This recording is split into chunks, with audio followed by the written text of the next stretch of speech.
Hi friends, welcome to my channel Mokshita creations. ఈరోజు వీడియోలో మనం ఉన్నాం పశ్చిమ గోదావరి జిల్లా పోడూరు మండలం కొమ్మచిక్కాల గ్రామంలో వేంచేసి ఉన్న శ్రీదేవి భూదేవి సమేత శ్రీ వెంకటేశ్వర స్వామివారి ఆలయంలో జరుగుతున్న శ్రీవారి ఏకాదశ బ్రహ్మోత్సవాల్లో భాగంగా ఈరోజు ఆలయం వద్ద సాయంకాలం సమయంలో స్వామివారికి జరిగే హోమాలు అవన్నీ కూడా మీరందరూ కూడా మిస్ కాకుండా చూడండి. ఈ వార్షికోత్సవాల్లో ఈ సంవత్సరం విశేషం ఏంటి అంటే, స్వామివారికి ప్రతి సంవత్సరంలా కాకుండా ఈ సంవత్సరం 108 బిందెలతో సారి తీసుకుని గ్రామస్తులందరూ కూడా రావడం ప్రత్యేక ఆకర్షణగా నిలిచింది. మీరందరూ కూడా అవన్నీ కూడా మిస్ కాకుండా చూడాలంటే స్వామివారి దర్శనాన్ని అయితే తప్పక వీక్షించాల్సిందే.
Jaya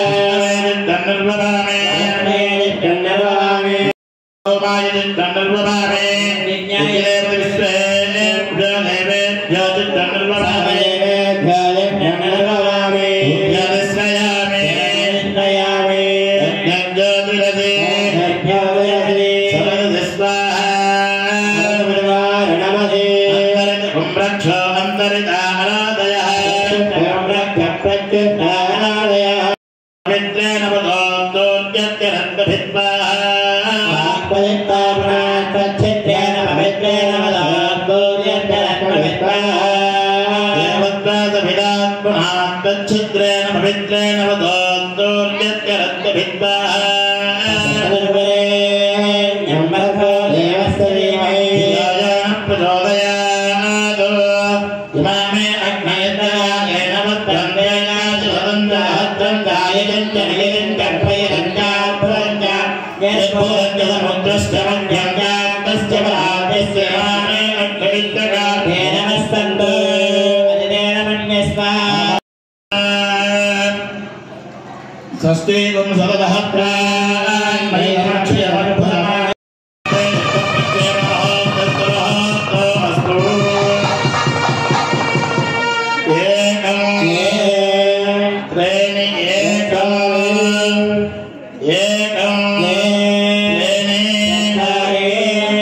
मनसा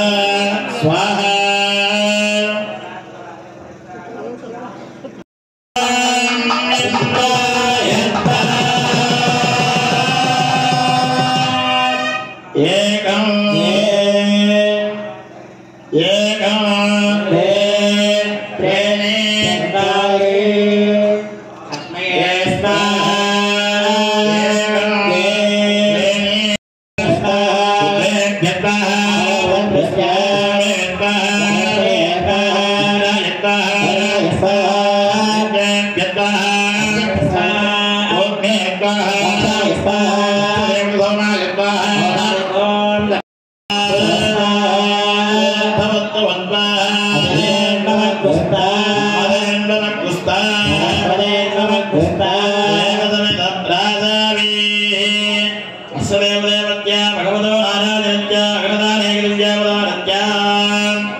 वार्षिक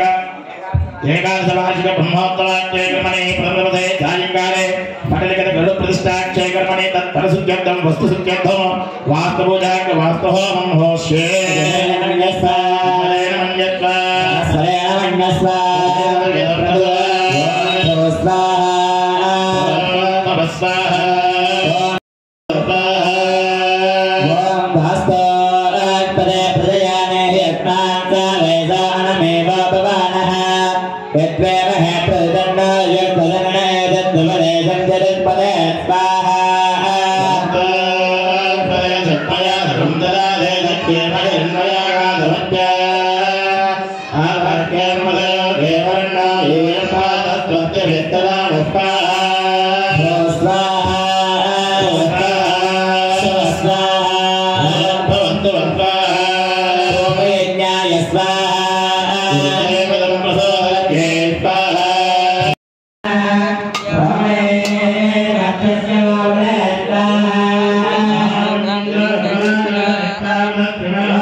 अर्चना भाषण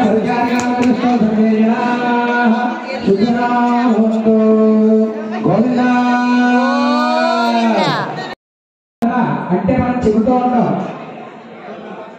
ఒక మహర్షి 10,000 సంవత్సరాల తపస్సు చేశారని 500 సంవత్సరాల తపస్సు చేశారని చెప్పి వాళ్ళ యొక్క మనోనేత్రంతో అంటే పృథివ్యాపస్థేజో వాయురాకాశాలన్నీ కూడా భగవంతుడి ద్వారా వచ్చినప్పటికీ కూడా ఈ యొక్క అజ్ఞాన నేత్రాలకు మనం అంతా నాది నేను అనేటువంటి ధోరణిలోనే ఉంటాం కానీ అంతటా పరమాత్మ ఉన్నాడనేటువంటి చూడడానికి మనకి ఈ యొక్క సూక్ష్మ శక్తి జ్ఞానశక్తులకి మనకి అంత చెప్తారు మనం ఉన్నటువంటి స్థానంలో అక్కడ ఏ రూపంలో లేకపోయినప్పటికీ కూడా మనకు తెలిసినటువంటి ఒక శ్లోకాన్ని శ్రద్ధాగరం సర్వదేవ నమస్కారం కేశవపడి వచ్చింది ఆకాశంలో కురిసినటువంటి వర్షం చిన్న చిన్న నదుల గుండా కాలువల గుండా ప్రయాణం చేసి మళ్ళా సముద్రంలోకి చేరుతుంది మళ్ళీ ఆ సముద్రంలోంచే మేఘావతారాన్ని సంతరించి మళ్ళీ వర్షంగా వస్తుంది కాబట్టి ఆ పరమాత్మ అనుగ్రహాన్ని పొందడం ద్వారా నిత్యోత్సవము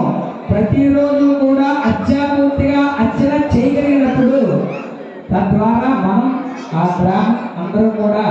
ధరింపబడతాం అటువంటి భగవదానుగ్రహం కోసం ఆలయ నిర్మాణం చేసి సుమారుగా 11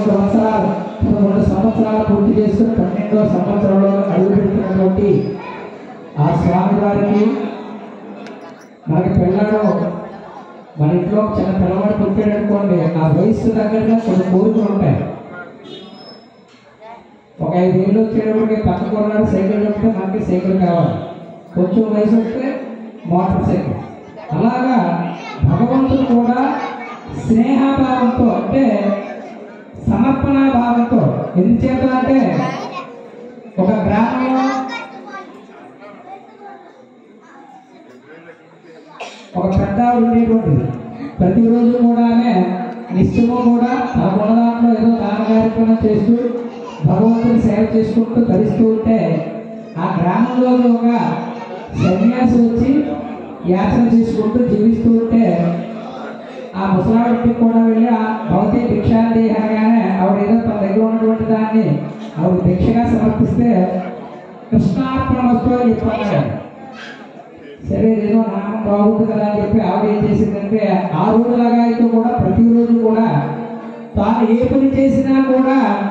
కృష్ణార్పణతో ఆ పని చేస్తూ ఉండేటువంటి ఆ గ్రామంలో వీరికి ఆ కృష్ణార్పణం అనేటువంటి నామం ఎంతగా ఇదైందంటే ఆవిడ పడుకున్నా కూర్చున్నా నిల్చున్నా ఎలా ఉన్నా కూడా ఆ చేసేటువంటి పని భగవంతుడికి అర్పణాభావంతో చేయడం ద్వారా ఆవిడ ప్రతిరోజు కూడా ఇంటిని శుభ్రం చేసుకుని ఆ చెత్తను కూడా అలా కృష్ణార్పణం చెప్పి ఆవిడ వెళ్ళిపోతుంది ఆవిడ యొక్క ఇంటికి దగ్గరలో దేవాలయం ఉంది అది కూడా కృష్ణ దేవాలయం కావడం విశేషం ఆ గుళ్ళో అర్చన చేసేటువంటి స్వామి ప్రతిరోజు కూడా నేను వాటిలంతా కూడా పరిశుభ్రం చేస్తున్నాను అయినా కానీ మళ్ళీ అపరిశుభ్రంగా అవుతుంది ఎలా జరుగుతుందని చెప్పి ఆ గ్రామాధికారికి ఎవరో ఫిర్యాదు చేస్తే ఆయన వల్ల రాజ్యాధికారి గారు ఫిర్యాదు చేశారు ఎలా జరుగుతుందని చెప్పి ఆయన కొంతమంది భటుల్ని ఏర్పాటు చేస్తే వీళ్ళు ప్రతిరోజులాగే తన నిత్య కార్యక్రమాన్ని చేసుకుని కృష్ణార్పణంగా చెప్పితే ఆ పాదాల దగ్గర మళ్ళీ ఎంతైతే బయట శుభ్రతాన్ని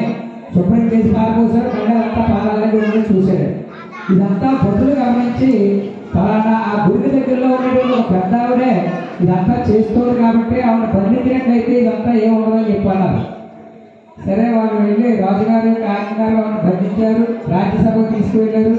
ఇలా జరుగుతుంది అది నీవే చేస్తున్నావు అని చెప్తే నాకేం తెలియదయ్యో బాబు అని చెప్పంటే కాదు నేను కారాగారంలో బంధిస్తున్నాను చెప్పి ఆవిడకి జైలు శిక్ష విధించాడు ఆవిడ జైల్లో బాధపడుతూ ఉంది ఈవిడ జైల్లో బంధించినా కానీ అక్కడ స్వామి అపరిశుభ్రతగా ఉండేటువంటి ఆ విధానం పోలేదు. సరే భటులు కోపం వచ్చి రాజుగారిని మళ్ళీ చెప్పారట. అక్కడి నుంచి ఆవిడ బాధించడం మొదలుపెట్టారు. ఆవిడ కొద్దిగా కొట్టడం,